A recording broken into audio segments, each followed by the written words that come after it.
biggest and most common assumptions we make about money. The idea that a high salary and real wealth are basically the same thing. They're not. And to really understand why, we have to look past the surface and examine the underlying structure of how our economy actually works. So here's the question that gets to the heart of it all. We're all taught, in one way or another, to see a bigger paycheck as the main path to financial security. But the more important question, the one we need to ask is that really how the system is designed to function? And this is the reality for so many high earners. They find themselves on this treadmill, high expenses, high taxes, and this constant pressure to keep exchanging their time for money. It reveals a fundamental misunderstanding in how we think about wealth. We're clearly missing a huge piece of the puzzle. Okay, to really get our heads around this, we need the right framework. And that distinction boils down to two really foundational economic concepts: flow and stock.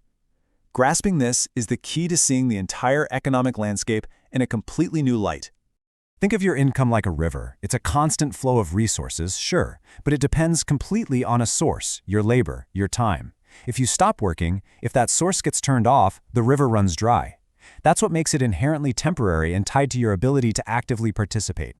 Wealth, on the other hand, is not a river. It's a reservoir. It's the stock of assets that you own, things like equity, real estate, capital, that has value completely independent of your direct labor. It's a store of value that can not only stick around, but can actually grow, all on its own, even while you sleep. This table just lays the whole thing bare. I mean, look at this scalability row. Your labor income is linear. It's capped by the number of hours in a day. But wealth from capital, it can scale exponentially because of compounding. And now look at taxation. Income gets taxed right away at high ordinary rates. Wealth from capital gains, that often gets preferential treatment, with taxes deferred. These aren't just little details. This is a system built with two very different tracks, operating under two totally different sets of rules. And this structural difference isn't just theoretical.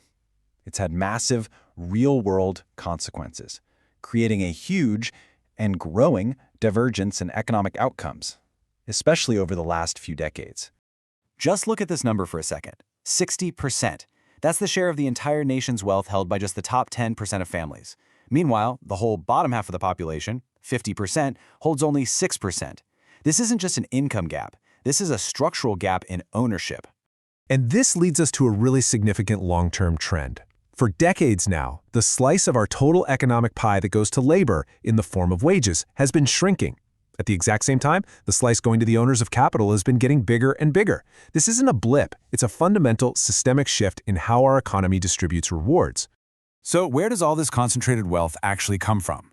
Well, when you look at the data on the ultra-wealthy, you see some very clear patterns.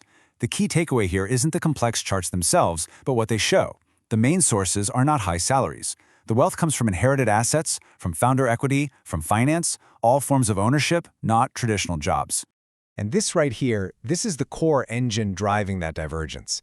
Capital represents a claim on the productivity of an entire system, its technology, its people, its innovations. And because of that, it compounds. Labor, on the other hand, is paid based on an individual's linear input of time. By their very nature, the two just can't grow at the same rate. Now, it's really important to understand that this gap didn't just appear out of thin air. The system itself actively protects and reinforces it through what you could call regulatory and positional moats. Let's take a look at how these things actually work. One of the clearest examples of these moats is something called the accredited investor designation. Simply by setting high income or net worth requirements, the regulations create a two-tiered system. The most promising private investments, think early-stage tech companies or private equity, are legally walled off from the general public. And that rule, it's really just one piece of a much larger architecture. You've got the limited access to private markets, the favorable tax laws for capital gains we talked about, and a whole legal system designed to protect and reinforce ownership. It all works together to create this powerful, self-reinforcing structure that benefits existing wealth. Okay, so we have this system with its built-in dynamics. But now, a new force is entering the equation, one that is set to hit the accelerator on this entire dynamic at a speed we've never seen before. And that force is artificial intelligence. The typical conversation around AI is all about personal productivity tools, little apps to help you write an email faster. But that's missing the forest for the trees. The real structural impact of AI is far bigger. AI is a systemic multiplier for capital. It's an engine designed to enhance the returns on ownership itself. So how exactly does AI do this? Well, first, it systematically reduces the need for human labor for each unit of output.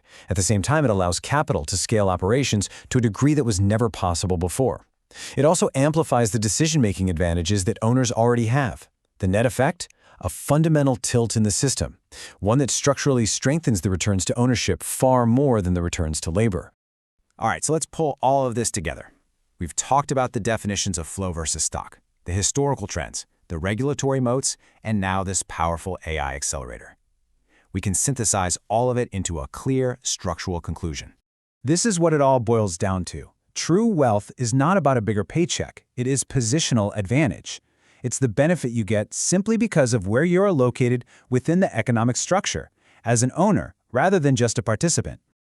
To put it simply, your income is your compensation for temporarily participating in this system. It's a flow, and it's completely dependent on your continued input. Wealth, though, is the accumulated stock of that positional advantage. It's ownership.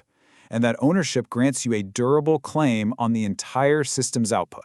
And AI is not a neutral player here. It is a structural accelerator, hardwired to widen the gap between these two positions. The defining question of our time, then, isn't about how hard a person works, but about understanding the fundamental structure of the system itself.